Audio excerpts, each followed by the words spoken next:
He really believed he was going to beat Anthony Joshua. Instead, he's standing here with a broken jaw, learning the hardest lesson of his career. He'll heal, sure. And people will say he has the street credit of surviving 6 rounds with Joshua. But let's be honest, he didn't go 6 rounds with Anthony Joshua. He ran, he avoided exchanges, and eventually he got clipped. Jake Paul versus Anthony Joshua is officially over, and the result itself wasn't shocking. AJ knocked Jake out. What was shocking was everything that led up to it. The hype, the confidence, the way Jake talked like he had cracked some secret code to beat a former unified heavyweight champion. 4 months, he repeated the same message everywhere. Podcasts, interviews, streams, social media. He said he was going to expose Anthony Joshua. Over and over again. And the way he said it, you could tell, he wasn't selling a fight. He genuinely believed. For you to get this ring with a dude like that, bro, you train to play football, you train to do TV, he trains to box. And so does Jake Paul. No, Jake Paul started 6 years ago. He slowly got better and better and better, fighting football players, all these guys. But if you boxing, like, you gotta gradually grow. If you look at all the best boxers of all time, right? They start off fighting bums, get some confidence, then they start fighting better people. Yo, the brother went from fighting Chavez Jr., left with him, and then he went straight to Anthony Joshua. Bro, real quick, he's a YouTuber slash, I don't know, Disney guy. And for you to take this fight, because 9 times out of 10, anybody in his corner knows, like, yo, bro, $92 million. Of course he was going to take the fight. However you want to cut it. What I'm saying is, the brother ain't hurting for no money. So he had to get in his ring. For you to get in a ring with a guy like that, bro, I give you a lot of respect. And for Anthony Joshua to be such a great fighter, you missed a lot from a wide margin. A lot of wild shots he ducked. Yo, if you watch Anthony Joshua, this says more about him. And then reality showed up. Yes, Jake Paul lasted 6 rounds with Anthony Joshua, and that alone deserves respect. Nobody expected that. Not the fans, not the pros, not even the people who support Jake. Surviving that long with a former unified heavyweight champion isn't nothing. It proves toughness, discipline, and heart. But lasting is not the same as competing, and surviving is not the same as winning. The moment Joshua found his opening, the fight ended exactly how most professionals knew it would. Yo, come on, bro. Oh my God. No, you gotta go fight. From the opening bell, But this fight didn't end with people praising Jake for surviving. It ended with boxing experts breaking down how he survived. And that's where the real humiliation began. Because according to the experts, Jake wasn't fighting to win. He wasn't taking risks, setting traps, or trying to impose himself. He was fighting to survive. We took a few rounds to get going because Jake was moving a lot, and holding a lot, and it was difficult to nail him clean. I think, but eventually AJ took his time, cut him off, and smashed him about. And listen, respect to Jake Paul, because that last shot, I know he broke his jaw, but it would have knocked most heavyweights out. So I've got to give him credit. I was going to say, in the end, are you pleased with that? Because obviously everyone was saying this has to go early, this, that, and the other. But it's awkward when you've got a fighter who's moving a lot. We knew he'd move. I didn't expect him to move that much. But listen, he didn't just run. He threw at times. Like, it wasn't, but early on, very difficult to cut the ring off against someone who's moving so much. But also the rustiness of 15 months out, but also you've got to give Jake credit because, like I said, he took a lot of punishment in there at the end, and the last right-hand was a huge right-hand. It would have knocked most heavyweights out. So, and also the most pleasing thing, he got 6 rounds with his new team. From the opening bell, it was clear Anthony Joshua came in with one objective: knock Jake out as fast as possible. AJ was aggressive, heavy-handed, and constantly hunting. He wanted to make a statement, but instead of standing his ground and testing himself the way he promised, Jake turned the fight into something else entirely. He backed up, he clinched, he smothered punches, he forced messy exchanges and slowed the pace at every opportunity. I have him exactly where I want. I have the boxing community exactly where I want. And when I beat him next Friday, it's gonna be me, the one that's fucking laughing. But when the bell rang, and that's exactly exactly what boxing experts are calling out. This wasn't a high IQ masterclass. This wasn't a calculated upset attempt. This was damage control. Analysts immediately pointed out that Jake's entire game plan was built around avoiding clean exchanges with Anthony Joshua. The moment AJ tried to close the distance, Jake tied him up. When Joshua threw combinations, Jake backed straight out or collapsed into a clinch. When AJ worked inside, Jake leaned, grabbed, and smothered the action. The fight turned messy because that was the only environment where Jake could survive. And that's the key difference. Surviving versus competing. That's why the criticism is so loud right now. Boxing analysts aren't angry that Jake lost. Everyone expected that. What rubbed them the wrong way was the gap between Jake's words before the fight and his actions during it. This was the same guy who said he saw holes in Joshua's game. The same guy who claimed he had studied the blueprint to beat Anthony Joshua. But when the bell rang, the blueprint disappeared, and survival became the priority. So much in my life. I think my jaw is broken, by the way, so. Yeah. It's definitely broke. But, man, that was good. Nice little ass whooping from one of the best to ever do it. So I love this shit, and I'm gonna come back and get a world championship belt at some point. Jake was literally But when the bell rang, there was no blueprint. There was panic management. When it came out that Anthony Joshua had broken Jake Paul's jaw during the fight, everything suddenly made sense. The constant clinching, the backing up, the survival mode. At that point, it wasn't strategy anymore. It was necessity. That was incredible. In my view, that was a victory on all fronts. Like, minus the actual victory, obviously, of course, but bro, like, no one expected him to last 6 rounds with AJ. In my opinion, he won 4 of them. People will argue that he at least won 3. No one expected him to last that long. Rolled his ankle, broke his jaw, still like that's toughness. You know, most people wouldn't have the balls ever to step in a boxing ring to bring in their life. He stepped in a boxing ring with one of the baddest men on the planet, who's 40 pounds heavier than him and 6 inches taller. That's insane. He's one of the most skilled fighters on the planet. My brother is a fucking YouTuber, went 6 rounds with him in a fight with a broken jaw and rolled ankle. I'm so proud of him. That was just unbelievable. I saw you talking crap to AJ at one point. I'm trying to get his I think I pissed him off. I was just saying that bullshit. I love AJ. But bro, I saw you going on the fight. I was talking but I just pissed him off. Then he broke my brother's jaw. Fuck this guy. Broke his jaw, huh? He split his jaw. You know? He don't care though. Jake's having a fucking blast. We'll see him back again for sure? Yeah, for sure. Thank you, Logan. Thank you, appreciate you, brother. But experts weren't happy with Jake's team either. After the fight, they tried to frame the struggle as purely a size issue, not a skill gap, especially after how big Jake talked beforehand. Outside of that one round, there was no clear path toward victory. He wasn't setting traps. He wasn't making adjustments to take control of the fight. He was buying time, and eventually, time ran out. Jake lost the fight. I think a great game plan and preparation, unbelievable heart.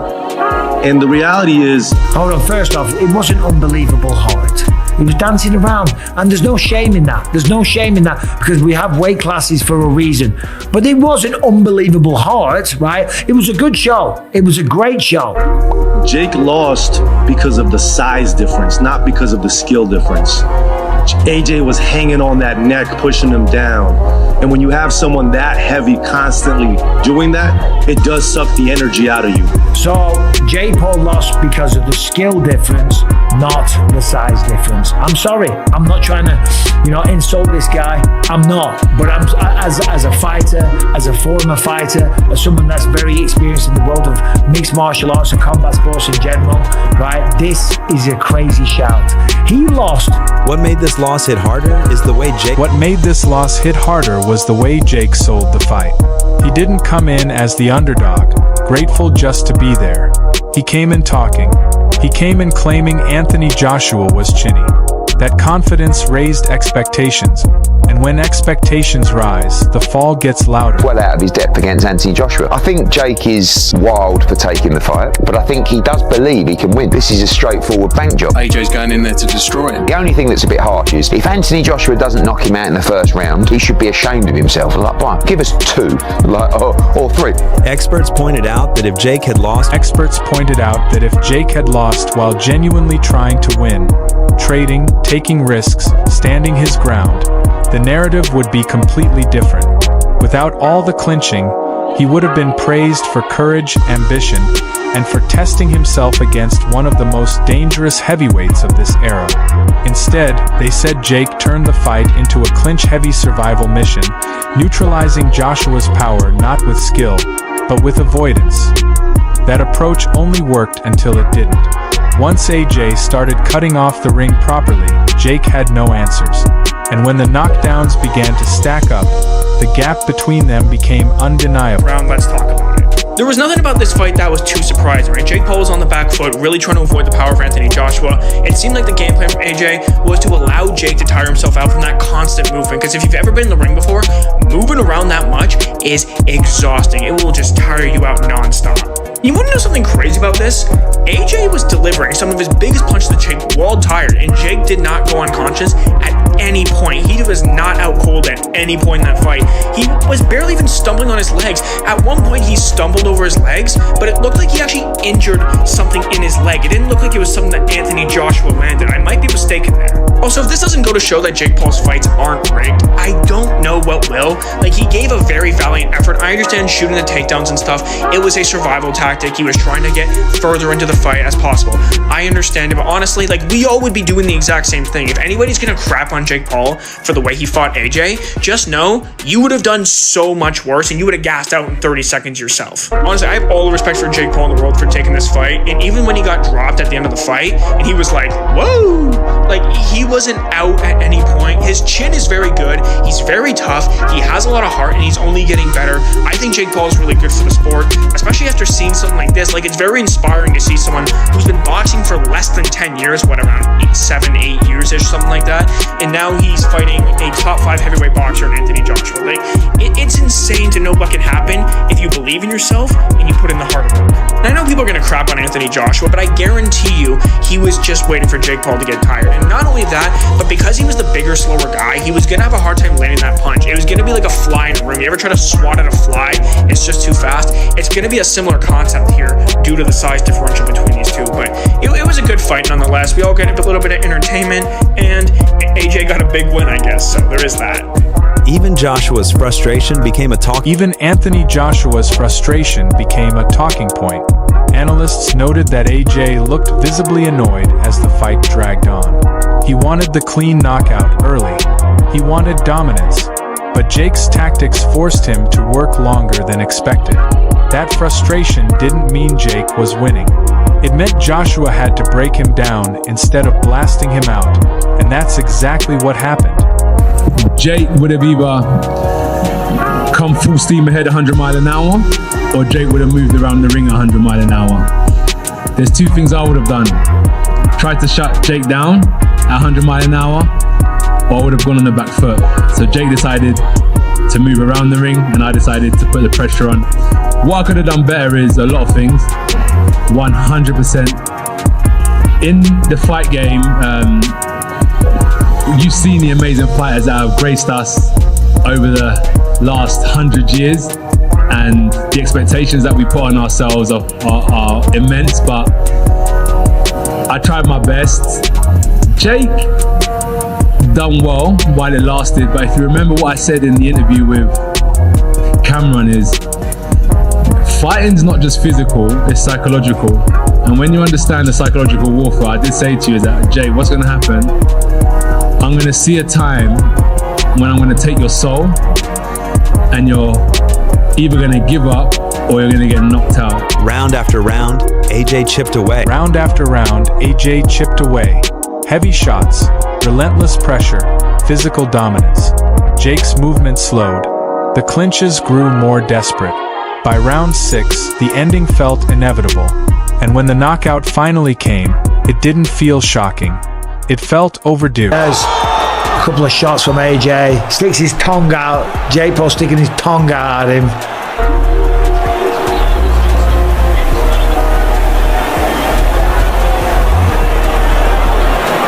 I mean, he looks like bloody. There's a couple of shots. Jake's just gets dropped here. That's it. Fight's over. What was it, a left hook? I looked at my bloody phone for a split second. Well, that was a bit embarrassing for AJ, if I'm honest. Because Jake Paul, all he was doing was running away and shooting double leg takedowns. The fight is over, and can you believe it? It's crazy. Anthony Joshua won. That's why experts are saying this fight revealed something Jake never promised. It didn't expose Anthony Joshua. It exposed the limits of Jake Paul's boxing journey. But that doesn't erase what he's accomplished. Going 6 rounds with AJ is insane on paper. Taking shots that have floored elite heavyweights is not normal.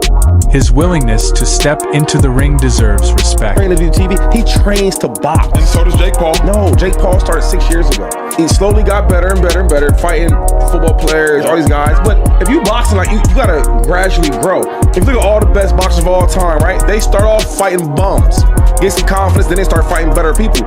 Yo, the brother went from fighting Chavez Jr., left with him, and then he went straight to Anthony Joshua. Bro, real quick, he's a YouTuber / I don't know, Disney guy, and for you to take this fight, because 9 times out of 10, anybody in his corner knows, like, yo, bro, $92 million. Of course he was going to take the fight. However you want to cut it. 92 What I'm saying is, the brother ain't hurting for no money, so he had to get in his ring. For you to get in the ring with a guy like that, bro, I give you a lot of respect. And for Anthony Joshua to be such a great fighter, you missed a lot from a wide margin. A lot of wild shots he ducked. Yo, if you watch Anthony Joshua, this says more about him. But toughness alone doesn't win fights at this level. The experts made it clear. But toughness alone doesn't win fights at this level. Experts made it clear that once the physical gap, experience gap, and skill gap fully showed themselves, Jake had no plan B. He couldn't outbox Joshua. He couldn't outmuscle him. And he couldn't outlast him forever. That's why the humiliation isn't about losing, it's about the contrast. Jake talked like a man ready to shock the world. He fought like a man trying not to get stopped early. This loss also reframes much of the pre-fight hype in hindsight. All those training clips, all those calculated combinations, all that talk about studying Usyk and Ruiz. Experts say that preparation may have helped Jake survive, but it didn't bring him anywhere close to winning. Shot. Okay. 100%. It's going to be a very, very, very, very, very tough fight. Do you think this is your hardest opponent? Yeah, by far. Yeah. I mean, bro, I'm just outgunned in every category. At the end of the day, boxing experts aren't saying Jake should be embarrassed for stepping. At the end of the day, boxing experts aren't saying Jake should be embarrassed for stepping up. They're saying he embarrassed himself by overselling something he wasn't ready to deliver. If he had framed this as a test, a challenge, a moment to see where he truly stands, the respect would have been universal. Didn't expect for it to go down like that. That shit was like a joke almost. Like, that was just like funny. It was just crazy. So you don't think it was a real fight? Nah, I think it was more for entertainment. He's a good entertainer, you know. That's just who he is since he was young. So what should Jake Paul do next? Should he carry on fighting in professional boxing? No, stick with YouTube. Quit boxing immediately and stick with YouTube. He got 40 million for it. Should Jake Paul retire? No, Jake Paul gotta keep going. He gotta keep losing. Still, this fight changes Jake Paul's legacy forever. Not because he lost, but because he proved he belongs somewhere in the boxing conversation, just not at the level he claimed. 6 rounds with Anthony Joshua is no joke. He got up time and time again. It was difficult in there for him, but he kept on trying to find a way. It takes a real man to do that. Anyone who laces up these gloves, we always say we give them their respect. We have to give Jake his respect for trying and trying and trying. Well done, but he came up against a real fighter tonight that's had a 15-month layoff. We shook off the cobwebs, and I can't wait to roll into 2026. So that's all from today's